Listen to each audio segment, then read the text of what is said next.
Acción, tu revista mensual de cine y series, con los mejores estrenos de cine, fichas y reportajes coleccionables, series de televisión y 4 pósters todos los meses.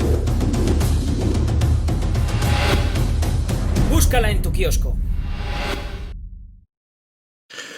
Muy buenas amigos y seguidores del canal de Acción Cine. Un día más, un nuevo vídeo a la carta y en este caso me toca analizar una película que adoro, que me parece una maravilla y le voy a dar las gracias de todo corazón a Juan Manuel, que es quien nos la ha pedido. No sé si tus amigos te llaman Juanma, si te llaman Juan Manuel, si te llaman Juan, si te llaman Manuel, sea como sea, aquí un amigo que te agradece profundamente, primero, evidentemente, que hayas pedido esta crítica en Acción Cine. Ya sabéis que tenéis aquí abajo las instrucciones, justo en la descripción, y seguramente pasen por aquí en texto en un momentito, así que lo tienes por aquí y te lo agradezco de corazón, Juan Manuel. Segundo, por haber sido a mí a quien le has pedido esta crítica, y hoy con mucho más motivo, porque me has pedido una película que me parece una maravilla, que suelo ver todos los años. De hecho tengo una pequeña tradición y este año se ha adelantado. Tengo una pequeña tradición y un año me puse hasta malo por hacer la maratón, porque es una película muy larga, pero que pasa en un suspiro, y que me parece una de las mejores películas de los años 90, la mejor película de su director, y esto va a ser controvertido porque tiene muy buenas películas. Estamos hablando de un magnífico director que posiblemente ha perdido un poco el rumbo, pero que en los 80 y 90 hizo auténticos peliculones, sobre todo en los 80. Para mí esta es su última gran película, grande, de verdad. Su última gran obra maestra, y me parece, de hecho, su mejor película de calle. Y una película que de niño me marcó porque metió en mi imaginación el poder de... Primero, el poder oscuro de la política, el final de Camelot, que era el cuento soñado, y era algo que posteriormente exploraría mucho más con Aaron Sorkin, con su serie El ala oeste de la Casa Blanca. Esta película tiene que ver con Aaron Sorkin en que es el reverso tenebroso, por así decirlo, y ahora lo explicaré, pero creo que tiene bastante enjundia en ese sentido, y que me hizo entender que el poder corrompe y el poder absoluto corrompe absolutamente, como dice la frase. Así que, de nuevo, gracias, Juanma. Permite que llame Juanma. Te lo agradezco de corazón porque me has hecho volver a ver JFK, que en España se llamó JFK Caso Abierto. Evidentemente, JFK son las iniciales y es como se conocía a John Fitzgerald Kennedy, presidente de los Estados Unidos, como todos ustedes sabrán o deberían saber. Esto no es spoiler. ¿Por qué no es spoiler? Porque es un hecho histórico. Hay hechos en la película que no son históricos, que están basados en comentarios, en reuniones secretas, privadas, que no son hechos históricos, con lo cual ahora avisaré de los spoilers por esos momentos. Pero lo que no pueden decirme es que no saben que John Fitzgerald Kennedy, JFK, JFK, fue asesinado el 22 de noviembre de 1963 en la ciudad de Dallas. Eso es cultura popular, eso es un hecho histórico de los más importantes del siglo XX. La muerte del presidente de Estados Unidos, el asesinato a manos de un tirador solitario, aunque esta película quiere contarnos otra versión, y una versión que, cuanto más ves la película, es imposible no creer por la pasión que le pone Oliver Stone, el director de la película, a la historia. Es imposible no creer en lo que te está contando Oliver Stone y no creer que realmente una conspiración. De hecho, el propio juicio real apuesta por la conspiración.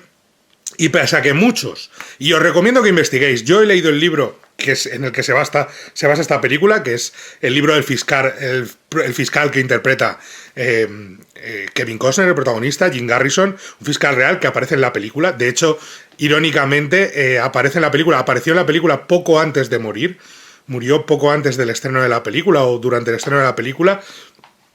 Y aparece Jim Garrison, que es ese señor mayor con un ojo a la virulé y demás. Falleció después de interpretar justo aquello que intentó desmontar. Él interpreta en la película al que llevó la comisión Warren, al propio Warren, le interpreta en la película y irónicamente Jim Garrison intentó desmontar la teoría de la comisión Warren, que era, como ya saben, como deberían saber, y si han visto la película seguro lo saben, la que investigó la muerte de Kennedy, el asesinato de John Fitzgerald Kennedy, y la que mostró al mundo que hubo un solo tirador, Lee Harvey Oswald, un tirador solitario que acabó con la vida del presidente. Yo no soy muy dado a las conspiraciones ni a las teorías conspiranoicas. La única teoría, siempre lo he dicho, la única teoría de la conspiración en la que creo es la de la muerte de Kennedy.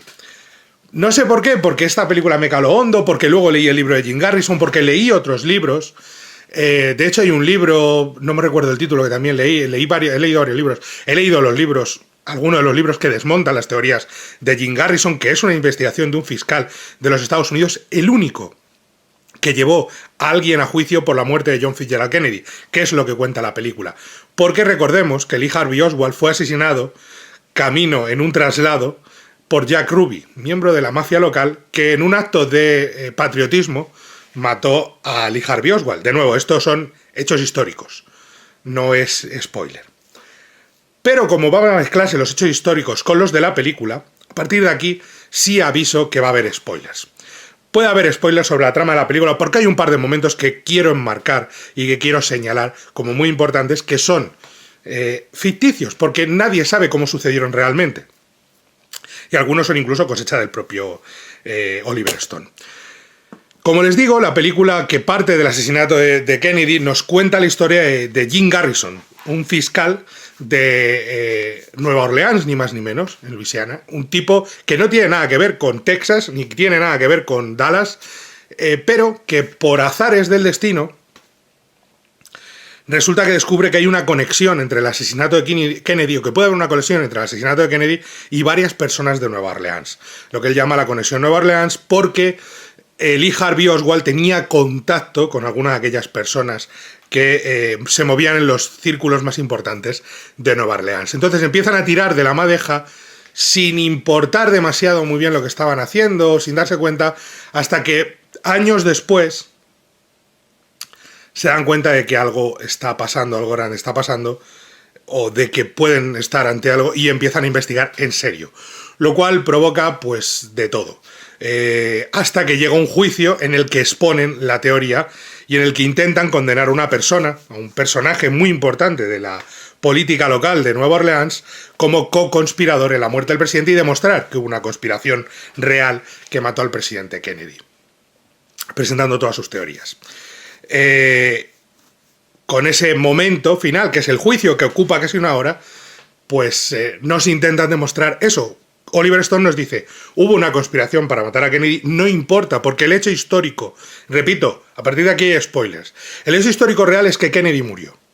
Y la comisión Warren demuestra que, o mostró que, aunque el propio Jim Garrison intentó desmontar los 26 volúmenes de la comisión Warren, y dicen que es una de las pocas personas que se leyó los 26 volúmenes de la comisión Warren a lo largo de los años, aunque el propio Jim Garrison intentó demostrarlo, que ocurría, la comisión Warren, que es lo oficial, demuestra o probó, entre comillas de nuevo, ya digo que en este caso soy conspiranoico, que el asesinato de Kennedy lo había cometido Lee Harvey Oswald. Un tipo que era un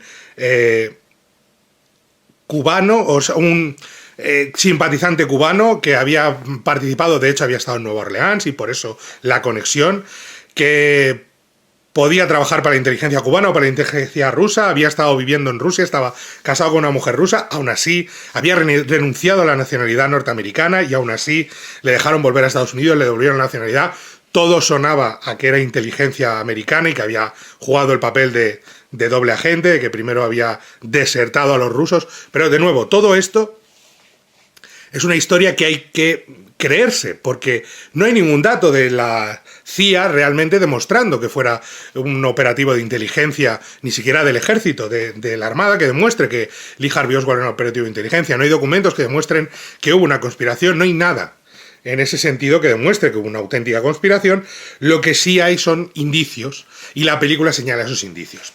Y a ustedes puede parecerles o no que hubo una conspiración. Lo que es innegable, para mí, cinéfilamente hablando, como cine, es la habilidad de... Y he visto otra vez, por supuesto, el montaje del director, que dura casi 4 horas. Son 3 horas 36 minutos, 206 minutos. O 3 horas 25 minutos, algo así. 206 minutos son 3 horas 25 y tan tranquilo, ¿eh? Lo que es innegable es que la habilidad de Oliver Stone para cogernos del pecho, meternos en su historia y llevarnos en un viaje que es un thriller político y que en realidad de lo que nos habla es de la caída de Camelot.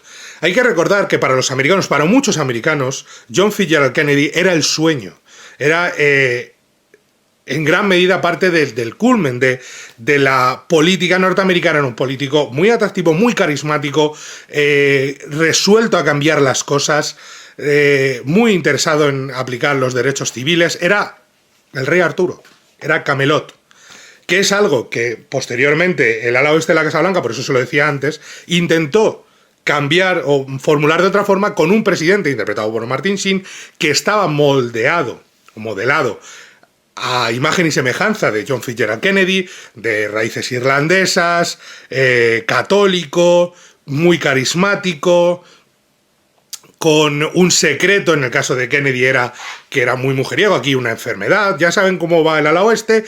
Lo que pasa es que en el ala oeste, Camelot, el sueño de Camelot se consigue porque llega al poder el presidente y se mantiene en el mandato y vemos cómo funciona ese Camelot soñado. En el caso de la realidad y en el caso de Kennedy, Camelot se desmorona. Primero porque Kennedy no era el caballero en blanca armadura que todos creían, o que muchos creían, y segundo porque asesinaron a Kennedy, que era una figura muy molesta. Y podemos creer que Lee Harvey Oswald es parte de esa... Yo creo, sinceramente, que fue cabeza de turco, que era parte de la conspiración, y que le pusieron allí, pues... Pero lo que nadie se esperaba es que hubiera la película Zapruder, y a mí, personalmente, esa es la que me demuestra que Lee Harvey Oswald no pudo asesinar a Kennedy. Y, de hecho, es una de las bases de la película. Cuando te muestran la película Zapruder y dices, tío, blanco y en botella, o sea... El giro de cabeza es de frente para acá. Y esa película es real. Y la ves en la película realmente. No es una ficción, no. Cogió la película y la insertó. Abraham Zapruder era un tipo que estaba grabando en un montículo pasando el presidente. Y que grabó el impacto de la bala que acabó con la vida del presidente, que es la bala que le da en la cabeza. Y eso se ve, o sea, la bala que le da en la cabeza, o sea, si el impacto fuera desde la librería, desde el almacén de libros, sería de atrás hacia adelante, caería hacia adelante, porque el impacto era frontal, era desde la valla que venía de frente. De nuevo, mi conspiranoia se hace patente aquí. Pero no vamos a hablar de eso, o no vamos a darle mucha importancia a eso, solamente como punto de humor para reflexionar sobre la película. Pero la película realmente habla de eso, de la caída de Camelot, de cómo el gobierno, el poder... no iba a permitir, ya fuera por un tirador solitario, que alguien intentara salirse de lo que estaba sucediendo como estaba planeado, por así decirlo. Y sobre todo, no tanto por los derechos sociales, sino por la guerra de Vietnam. Kennedy ya se había cargado la invasión a Cuba, Kennedy había firmado un tratado, o había acabado con la crisis de los misiles de Cuba, firmando un tratado con Khrushchev, que fue muy criticado por parte del gobierno. Kennedy tenía a su hermano como fiscal general para acabar con muchas de las cuitas internas y luchas de poder. Kennedy quería irse de Vietnam. No parecía la mejor opción y posteriormente recordemos que en esa época murió Martin Luther King, murió Bobby Kennedy, que hay una película de Emilio Estevez muy buena sobre la muerte de Robert Kennedy, del hermano de John Fitzgerald Kennedy, cuando iba a ser el siguiente candidato a las elecciones en el 68, y al final no fue. Y a partir de ahí llega Sorkin, el juicio de los 7 de Chicago, película que les recomiendo que vean ahora que la pueden ver en cines, y si no, posteriormente cuando se estrene en Netflix. Todo eso es de lo que va realmente la película, de la caída de Camelot, de la caída del sueño, de qué ocurre cuando en un país tan importante, a todos los niveles, económica, social, culturalmente, porque la mayoría de cine que consumimos viene de allí, no nos olvidemos de eso, gran parte de la literatura, cuáles son los grandes escritores, los más vendidos, pensemos en esas cosas, estamos muy influenciados, muy influidos por la cultura norteamericana, por la cultura estadounidense. ¿Y qué ocurre cuando cuando un país no es capaz de proteger a su Arturo, a su rey Arturo? Es la caída de Camelot. De eso es de lo que quiere hablar Oliver Stone, y les recomiendo que vean los documentales, los audiocomentarios, porque para él es muy importante señalar eso. Más allá de la conspiración, más allá de si fue una conspiración real o no, fíjense en qué decimos de un país que no es capaz de proteger a su líder, que no es capaz de defender a su presidente y que es incapaz de salvar la vida al hombre que puede cambiar las cosas.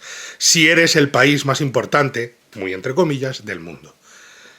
Pues esa es la clave, cuando pones la cabeza de tu líder a disposición de un loco, en este caso, y cuando eso cambia radicalmente el panorama sociopolítico del mundo entero durante años. O eso se cree. Porque, de nuevo, ni Kennedy era un caballero en blanca armadura, ni la situación iba a cambiar radicalmente. ¿Realmente Kennedy iba a retirar a las tropas o iba a impedir que sucediera la guerra de Vietnam? Pues todo esto es política ficción, amigos. Pero la película lo que sí muestra es esa... A partir de la muerte de Kennedy, pese a los alegres años 60, con la llegada sobre todo de Nixon a partir del 68 y demás, nos encontramos con que en Estados Unidos hay un descreimiento importante políticamente. Esto lo hemos hablado cuando hemos hablado de Casi Famosos hace nada. Y eso cambia la forma de entender culturalmente lo que está sucediendo alrededor. El gran cine de finales de los 60, inicios de los 70, hasta el año... creo que George Clooney lo enumera entre 1964 y 1976. No está muy lejos de la realidad. No está muy lejos de la realidad. Tiene mucho sentido lo que dice George Clooney, que es un director muy bueno, por cierto. Y hay que escucharle cuando habla porque se aprende un montón en esas cosas. Y en ese sentido, si nos fijamos, si entendemos, si apreciamos, es verdad que ahí empieza un cambio cultural que hace que Estados Unidos, con la guerra de Vietnam, con la muerte de Kennedy, sí hubo la llegada a la luna, evidentemente, pues el cine... La televisión va cada vez más por otros derroteros hasta que llega a la era del blockbuster con Tiburón y demás. Es muy importante entender que Oliver Stone pretende ser fiel a la historia real, pero contarnos su versión de la historia. Y como la historia está contada a partir de 1966, si no recuerdo mal, 3 años después de la muerte de Kennedy, lo que hace el director es mostrarnos la historia a través de flashbacks, pero mezclando las historias, mezclando la forma de contarlo. Para que me entiendan, el asesinato de Kennedy, todo lo que rodea al asesinato de Kennedy al día aquel, está en un tono visual, cinematográfico, que recuerda a la propia película de Abraham Zapruder. Es muy importante visualmente. Cuando está hablando de testimonios televisivos, en la televisión de la época, o incluso ante la Comisión Warren, es muy importante el blanco y negro, porque es como se filmaba también en aquella época.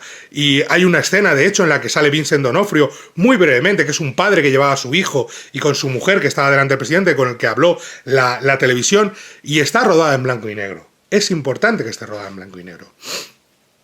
Los cambios de texturas, los cambios de grano, los cambios de formato de 8 milímetros o aparente 8 milímetros a 16, todo eso está hecho para que entendamos, para darle una pátina de realismo, de fragmentos de televisión, de fragmentos de documental, de fragmentos históricos, sin olvidarse nunca de que la pieza fundamental es una película.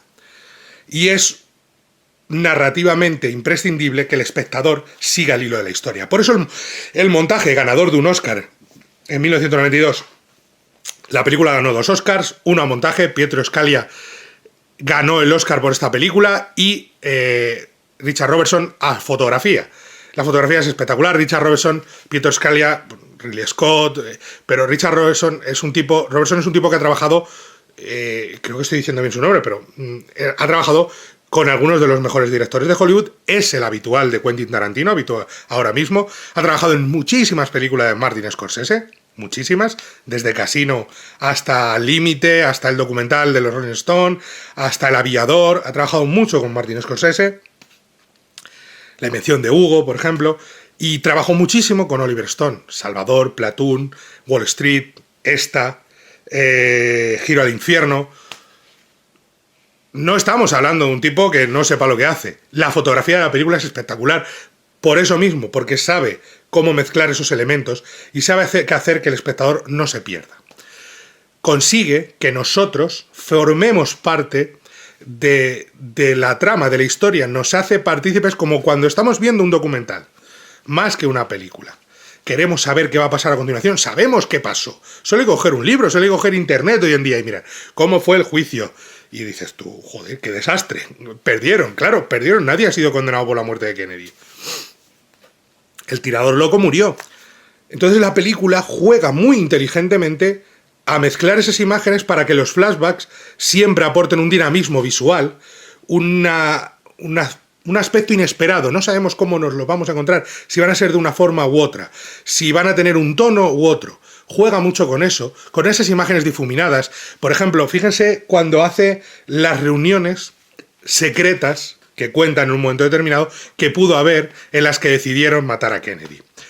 Y son reuniones en blanco y negro, con muchas luces y sombras, con un muy buen uso del claroscuro y sobre todo de los contrastes, de personajes que casi parecen, imágenes que casi parecen de cine negro, en blanco y negro, recordando a Lyndon B. Johnson, por ejemplo, diciendo lo de si quieren guerra, yo les daré su guerra. Y firmando el acta que prácticamente inicia la guerra de Vietnam. Todo eso para Oliver Stone es muy importante. Y es muy importante que esté enmarcado por los diálogos. Como les he dicho, el libro está firmado por Jim Garrison, pero el guión, que siempre Mira, me he equivocado, es Robert Richardson, perdón. Discúlpenme, con el nombre del director de fotografía he dicho Richard Robertson, es al revés, Robert Richardson. Mi cabeza a veces no da para más, perdónenme. Robert Richardson, que es magnífico director de fotografía, y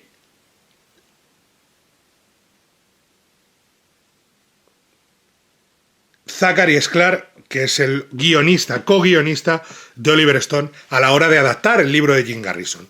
Zachary Sklar, que no ha hecho mucho más, La fiesta del chivo, muy poquitas cosas, ha escrito 3 guiones en su vida, pero aquí escribió el guión de su vida, su primer guión y el guión de su vida. Y Zachary Sklar y Oliver Stone saben darle a los diálogos primero un aire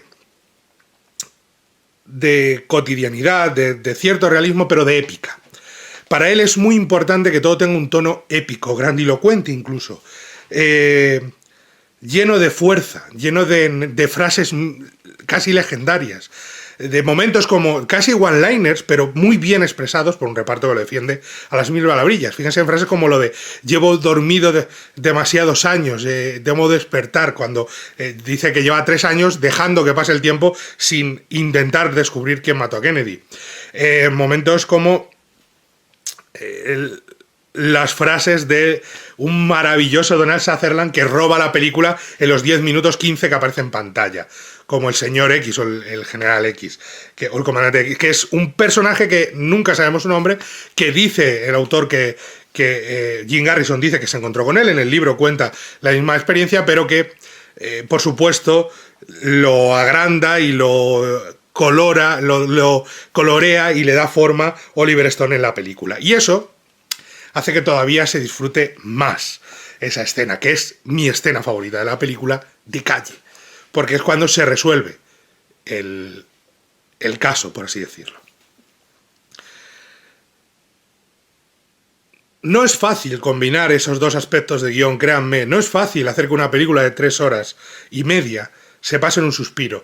Tienes que tener un montaje con un ritmo incesante. No hay tiempo para detenerse. Tienes que tener un estilo visual que atrape y atraiga continuamente.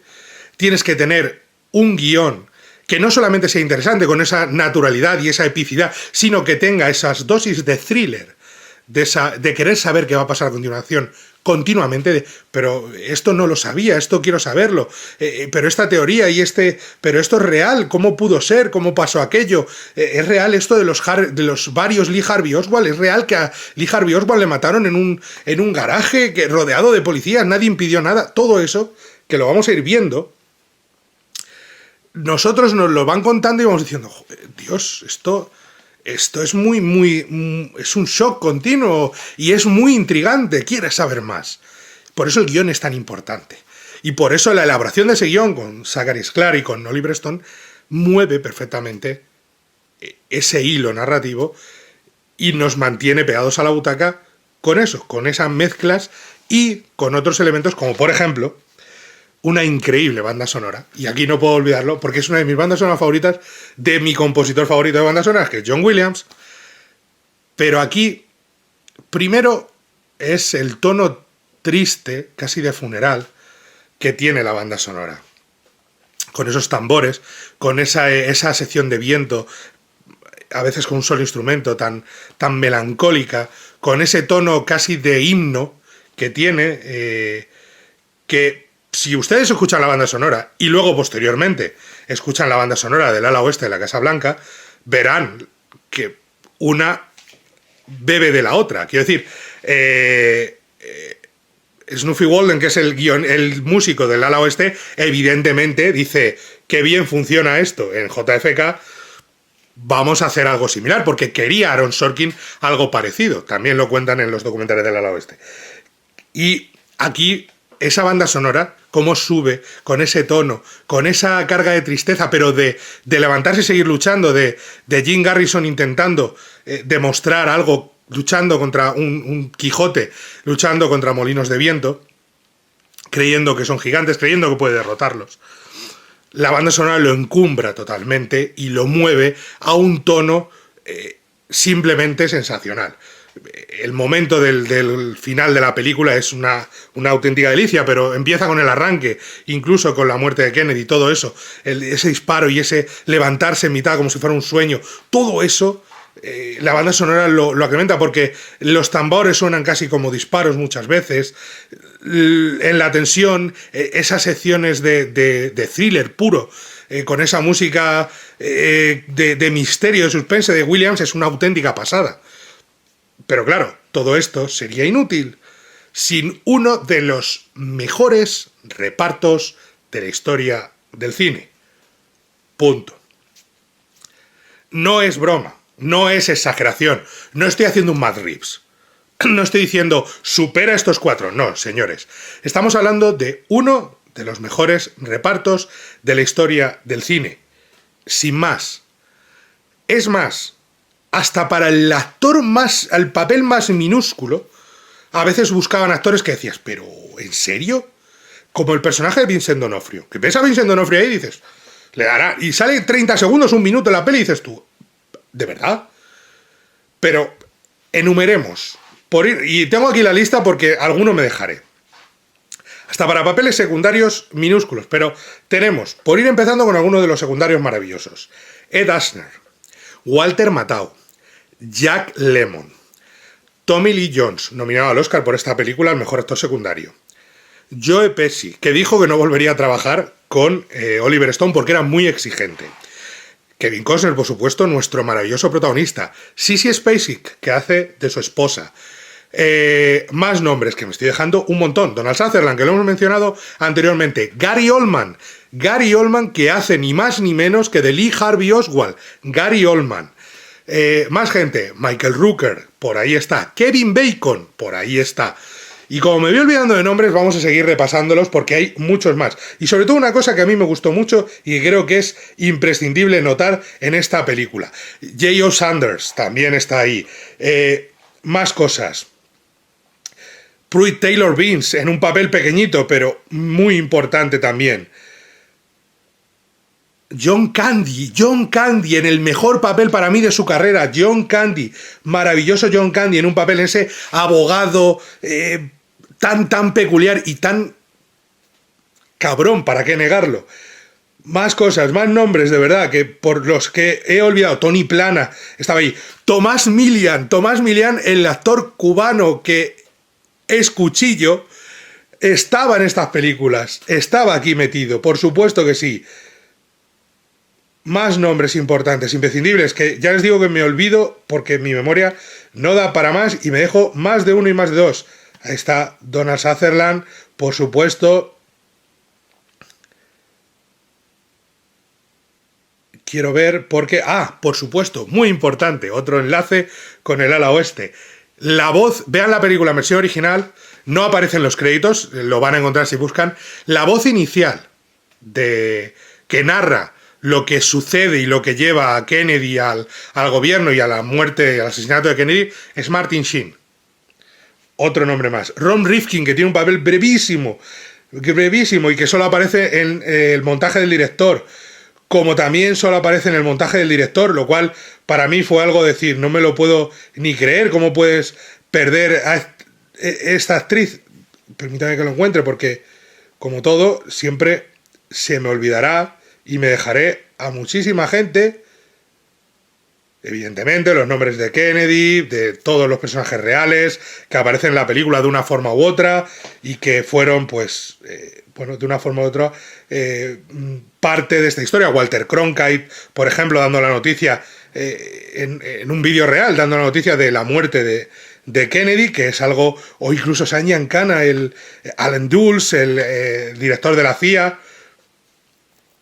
Son personajes reales que van a aparecer en la película en breves fragmentos, en momentos muy, muy particulares, imágenes de archivo, pero que le dan un punto muy interesante. John LaRoquette, estaba buscando Lolita Davidovich, que solo aparece en la versión, en el montaje del director, y es una auténtica pena perderse a Lolita Davidovich. Más nombres que son imprescindibles, estoy buscando uno en concreto, de verdad que para mí es uno de los importantes. Wayne Knight, otro actor de comedia conocido, el villano de Parque Jurásico en cierta medida. Laurie Metcalf, que todos la conocemos como... Y Gary Brooks, que el que haya visto The OC le recordará en la cuarta temporada por ser ¡pam! El tejano aquel un poco recalcitrante, pero Laurie Metcalf, Roseanne, una actriz conocidísima por la comedia, por hacer de comedia, la madre de Sheldon, para que me entiendan, la madre de Sheldon Cooper, que aquí tiene un papel muy serio, y me gustó mucho eso, desde el principio, de la primera vez que vi la película, como Oliver Stone dice, a ver, estos señores hacen comedia, son muy buenos haciendo comedia, vamos a darle otra cosa que hacer también. No solo, ¿por qué? Porque si hacen comedia, es que son muy buenos actores. Y si hacen reír, es que son muy buenos actores. Entonces vamos a coger a Wayne Knight, vamos a coger a Laurie Metcalf, vamos a coger a John Candy, vamos a coger toda esta gente y que den un papel de... otro tipo de papel que sorprenda al espectador. Que uno diga, John Candy es presencia física pura. Cuando sube al estrado es maravilloso, es puro actor. Pero díganme, ¿qué película tiene un mejor... alguna de aquellas bélicas tipo El día más largo o Un puente lejano, todo aquello? Pero esta tiene uno de los mejores repartos de la historia del cine de calle. ¡Qué nombres! ¡Qué maravilla ver a Jack Lemmon sentado cara a cara con Kevin Costner hablando, poniéndose nervioso, o junto a Ed Asner, o esos 3, 4 minutos, 2 minutos que tiene Walter Matthau en un avión hablando con Kevin Costner. Todo eso nos da un reparto que es una auténtica maravilla y en el que Kevin Costner se echa a hombros la película y dice, yo soy el líder, seguidme, sé a dónde vamos. Y es una auténtica delicia la interpretación de Kevin Costner. Sentida, profunda, serena, sin excesos. Cuando tiene que llorar el personaje, llora. Cuando se emociona, fíjense en cuando se emociona al final en el juicio. Cuando cuenta lo que está pasando. Cuando habla y dice, espero que mi hijo tal... Fíjense en ese actor y en cómo lo hace. Y en cómo se emociona. Y en lo importante que es el sonido. Por ejemplo, cuando la película de Abraham Zapruder pasa y se oye el ruido de la película pasando y nada más. Un silencio porque es sobrecogedor. Y fíjense, por supuesto también, encumbremos no solamente el montaje, sino también la dirección de actores, por supuesto, pero la dirección de Oliver Stone. No solamente a la hora de montar, pero por favor, observen los encuadres. Observen, por ejemplo, cuando dan un paseo J.O. Sanders, Michael Rooker y Kevin Costner por las calles de Luisiana, de Nueva Orleans, y llegan al centro neurálgico donde todo sucedió. Y dicen, mirad dónde da esa puerta, mirad dónde da esa puerta. Son dos calles distintas, dos direcciones distintas, mismo edificio. Las dos puertas dan a esa planta. ¿Qué tenemos ahí? La oficina de inteligencia naval, donde suponemos o pensamos que Lee Harvey Oswald puede estar. ¿Y qué tenemos ahí? La CIA. Y aquello, eso es lo de correos, antes era no sé qué. Todo ese momento, fijaos en cómo está narrado. Es un homenaje, sin duda alguna, a uno de los grandes referentes de esta película, que es Todos los hombres del presidente. Y ahí está el homenaje, visual, directo. Los edificios, los grandes edificios, la burocracia aplastando al hombre de la calle, al hombre que se enfrenta al poder. Solo que aquí no ganaron a Nixon, no derrotaron a Nixon, no derrotaron al poder. Pero por favor, vean el uso del encuadre, aparte del blanco y negro y de por supuesto esa fotografía maravillosa y esos contrastes, vean el uso del encuadre en la charla que tiene con Donald Sutherland, con el señor X, el personaje protagonista Jim Garrison, cuando viaja a Washington. Vean el plano final, con Jim Garrison totalmente abatido, con el otro hombre levantándose cuando le dice, testifique para mí, el otro, no, han matado al presidente, pero no, tire del hilo, busque, está usted en el camino adecuado, le falta nada para encontrar la verdad, siga buscando, lo tiene ahí, remueva la dispero, si cae uno, caerán todos, pero tiene que seguir. Pero yo no le sirvo, yo no le valgo, yo no soy la persona que usted necesita. Como ese Kevin Costner que acaba de recibir un baño de realidad del motivo por el que mataron a Kennedy, cómo se queda en el banco mientras el otro se levanta con ese tono llovizna, con el monumento, el obelisco allí al fondo, y el monumento a Abraham Lincoln, y cómo se queda allí parado. Es un plano abierto, es un plano general, es un plano descriptivo, pero te está describiendo el estado de ánimo de ese hombre que está abatido, que ve nuevamente que la burocracia, que ese enemigo invisible es más fuerte que él y que se siente porque mataron al presidente, porque siente que acabaron con su Camelot. Solo en un plano te ha contado todo eso, y no necesitas ni ver la cara del actor, ya lo has visto en los primeros planos, pero en ese plano, en esa descripción está toda la esencia de JFK. Luego empieza el juicio, y es una hora de juicio, y es trepidante, y es enorme, y es maravilloso, y es divertido, y tiene esa explicación final, porque hay un momento en el que dicen, vale, no vamos a ganar esto, vamos a empezar a explicar lo que sucedió realmente. Y empiezan a explicarte todo lo que ellos creen que pasó. Véanlo, disfrútenlo, sea real o no, sea inventado o no, sea rebatible o no, es una delicia ver cómo plantean el juicio y cómo explican la muerte de Kennedy desde el punto de vista de la conspiración, con testigos, ¿qué tal? Vean la velocidad cuando dicen, como vio tal hombre no sé qué, y enseguida enfocan y ya está subido en el estrado, sí, yo lo que vi fue no sé qué, no sé cuánto. Eso es un montaje prodigioso, pero sobre todo yo me quedo con la escena previa, con esa escena de Washington, con algo que de niño aprendí y que sigue siendo la clave cuando uno se plantea, cuando eres periodista, en este caso son abogados, pero cuando haces preguntas, muchas veces nos perdemos, y aquí te lo explican bien claro. ¿Quién apretó el gatillo? Eso es el decorado para la gente de la calle, eso es el decorado de esta obra de teatro.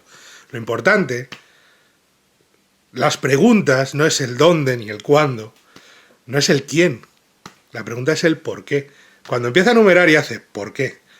¿Quién tenía los medios? ¿Quién pudo hacerlo? ¿Por qué? ¿Quién se beneficiaba de ello? Encuentra el por qué se mató a Kennedy realmente, y encontrarás al culpable. Y es algo que es válido para el periodismo, para cualquier cosa en lo que sean preguntas. Y es tan maravillosa la interpretación de Donald Sutherland con ese plano cuando empieza a enumerar con el dedo quién tenía el poder, porque es puro cine, es puro cine. Actores, fotografía, dirección, la banda sonora cuando empieza a sonar, todo. Eso hace que esta película, mi querido amigo Juan Manuel, sea una película de 5 estrellas para mí y sea una de las mejores películas de los años 90. De hecho, si yo tuviera que elegir una película que me enamorase de los 90, que fuera la película de los 90, y miren que adoro La lista de Schindler y que hay David Fincher por ahí rondando y que hay muy buen cine, aunque es mi década menos favorita, siempre lo digo, y que está Spielberg y todo lo que quieran.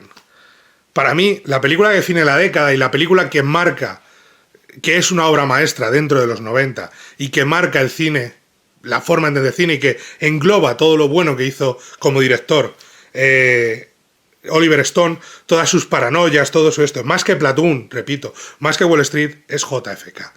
Es una película de 5 estrellas, es una maravilla, es una de las mejores películas del género que van a encontrar nunca.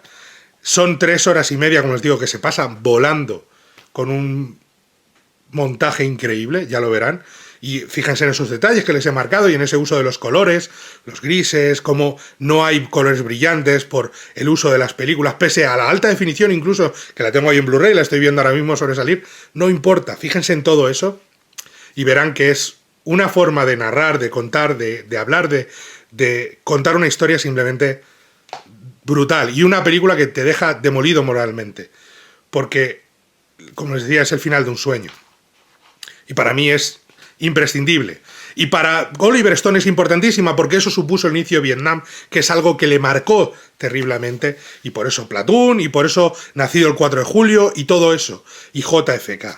Pena que Nixon, la siguiente, no le quedara tan bien, porque esta le quedó perfecta para mí, le quedó una auténtica maravilla, y le quedó una de esas películas que se te graban a fuego y que te hacen amar el cine. Yo recuerdo ver esta película en televisión con 13, 14 años, y decir, vale, esto es lo que me gusta y no hay más, y este es el cine que quiero ver. Y, ostras, es una película y por eso me gusta tanto Todos los hombres del presidente, por eso me gusta tanto JFK, por eso me gusta tanto Algunos hombres buenos. Es ese género, el thriller político judicial, el que me apasiona, y esta película es quizá una de las obras cumbre de ese género. Poco más que decir, Juan Manuel, muchísimas gracias. Recordad a todos que tenéis la revista en el kiosco, que podéis comprarla, leerla, y artículos, fichas exclusivas este mes, el especial Amazonas, todo eso en el kiosco, artículos escritos por mí, por mis compañeros, entrevistas, de todo. Mientras, le dais al like, os suscribís, nos contáis lo que queráis por aquí abajo. Juan Manuel, muchísimas gracias de nuevo. JFK, no tiene más. Es una película imprescindible. Vedla si no la habéis visto. Y debatimos sobre ella cuando queráis, y sobre la conspiración, que he intentado mantenerlo alejado totalmente o bromear solo con ello, pero creo que plantea ideas muy interesantes. Nada más, adiós. Acción, tu revista mensual de cine y series, con los mejores estrenos de cine, fichas y reportajes coleccionables, series de televisión y 4 pósters todos los meses. Búscala en tu kiosco.